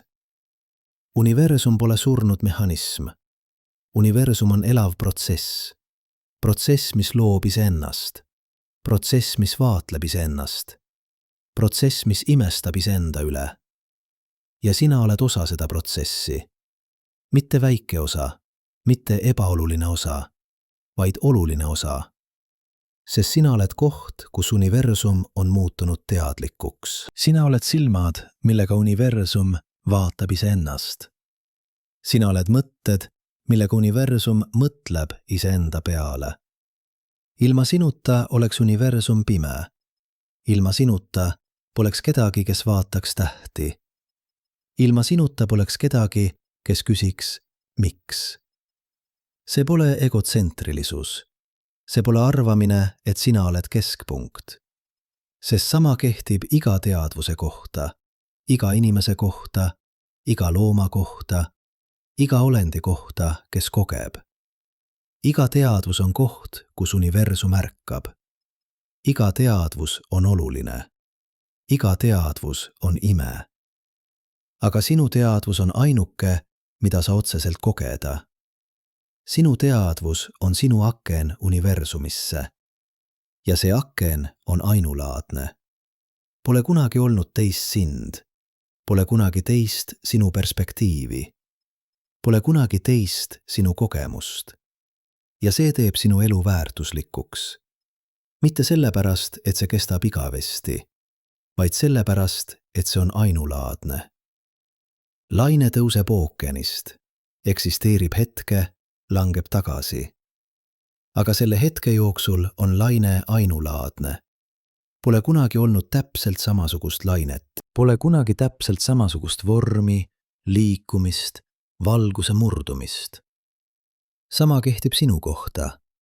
Sa tõused universumist, eksisteerid hetke, langed tagasi. Aga selle hetke jooksul oled sa ainulaadne. Ja see hetk on praegu. Mitte eile, mitte homme. Praegu. See on ainuke hetk, mis sul on.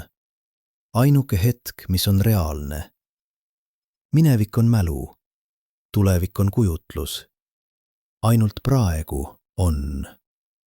Ja praegu, selles hetkes, sul on valik. Mitte valik, mis määrab kogu sinu tulevikku. Mitte valik, mis lahendab kõik probleemid. Lihtsalt väike valik. Millele sa tähelepanu pöörad? Mida sa toidad? Kuidas sa oled? See valik tundub väike, aga see on kõik, mis sul on. Ja see on piisav. Sest väikesed valikud liituvad.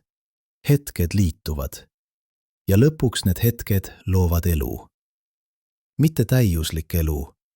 Mitte elu ilma kannatuseta. Mitte elu ilma kahtlusteta. Aga elu, mis on sinu oma. Elu, mis on autentne. Elu, mis on elatud. Topeltpilukatse õpetab meile, et reaalsus pole fikseeritud. Reaalsus on paindlik. Reaalsus tekib vaatluse kaudu. Sinu elu pole fikseeritud. Sinu elu on paindlik. Sinu elu tekib sinu valikute kaudu.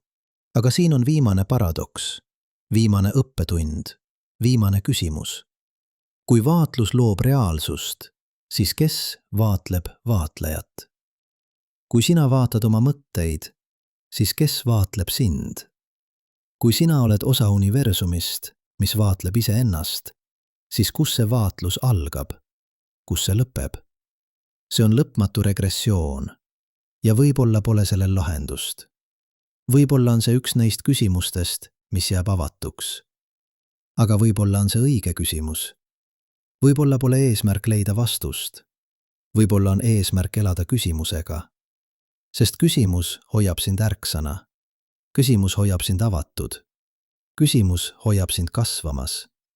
Vastus sulgeb. Küsimus avab. Vastus lõpetab. Küsimus jätkab. Vastus on surm. Küsimus on elu. Ja elu on see, mis sul on. Praegu. Selles hetkes. Mitte igavesti, aga praegu. Ja praegu on piisav. Sest praegu on kõik, mis on. Praegu on hetk, kus universum vaatleb iseennast sinu silmade läbi. Praegu on hetk, kus reaalsus tekib sinu vaatluse kaudu. Praegu on hetk, kus sina oled. Ja see olemine pole passiivne. See on aktiivne. See on loov. See on valik. Iga hetk sa valid. Mitte suuri valikuid, väikeseid valikuid. Millele tähelepanu pöörata? Kuidas hingata? Kuidas olla? Ja need väikesed valikud loovad sind. Loovad sinu elu. Loovad sinu reaalsust. Mitte täielikult, mitte absoluutselt, aga osaliselt, oluliselt, piisavalt. Topeltpilukatse näitas meile, et elektron pole kindlas olekus enne vaatlust. Ta on kõigis võimalikes olekutes korraga. Alles vaatlus ahendab ta ühte konkreetsesse olekusse. Sinu elu pole kindlas olekus enne valikut. Ta on kõigis võimalikes olekutes korraga. Alles sinu valik ahendab ta ühte konkreetsesse olekusse. Aga erinevalt elektronist, sina oled teadlik. Sina saad valida. Sina saad olla kaaslooja. Mitte kõikvõimas looja, mitte ainuke looja, aga kaaslooja. Ja see on piisav, sest see tähendab, et sinu elu pole juhuslik. Sinu elu pole ette määratud. Sinu elu on osaliselt sinu valik. Ja see valik on praegu. Mitte homme, mitte kunagi. Praegu. Mis sa valid? Kas sa valid hirmu või uudishimu? Kas sa valid suletust või avatust? Kas sa valid kindlust või imestust? Kas sa valid olla passiivne pealtvaataja või aktiivne osaleja? Kas sa valid olla eraldatud või ühendatud? Kas sa valid olla probleem või müsteerium? Need pole suured valikud, need on väikesed valikud, hetkevalikud. Aga need hetkevalikud loovad elu ja sinu elu on oluline. Mitte sellepärast, et sa oled kuulus, mitte sellepärast, et sa oled võimas, mitte sellepärast, et sa oled täiuslik, vaid sellepärast, et sa oled. Sellepärast, et sina oled koht, kus universum vaatleb iseennast. Sellepärast, et sina oled hetk, kus reaalsus tekib. Sellepärast, et sina oled valik, mis tehakse. Ja see valik on praegu. Alati praegu. Igavesti praegu. Topeltpilukatse näitas meile, et vaatlus muudab reaalsust. Aga see õpetas meile ka midagi sügavamat. See õpetas meile, et pole eraldiseisvat vaatlejat ja reaalsust. On ainult vaatlus, protsess, voog, elu. Sina pole asi, mis vaatleb. Sina oled vaatlus ise. Sina pole asi, mis elab. Sina oled elu ise.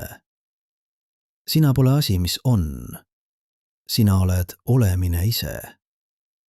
Ja see olemine on ime. mitte sellepärast, et see on täiuslik, vaid sellepärast, et see on. Mitte sellepärast, et see kestab igavesti, vaid sellepärast, et see on praegu. Mitte sellepärast, et see on lihtne, vaid sellepärast, et see on tõeline. Ja tõelisus on kõik, mis meil on. Tõelisus on piisav. Tõelisus on ilus. Tõelisus on sina.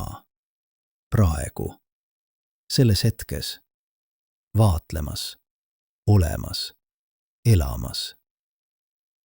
Ja see on topeltpilu katse viimane õppetund. Mitte see, et elektron käitub veidral, vaid see, et sina oled osa millestki imelisest. Millestki, mis vaatleb iseennast. Millestki, mis loob iseennast. Millestki, mis imestab iseenda üle. Ja see imestus on sinu imestus. Ja see loomine on sinu loomine. Ja see vaatlus on sinu vaatlus. Praegu. Alati praegu. Mis sa näed?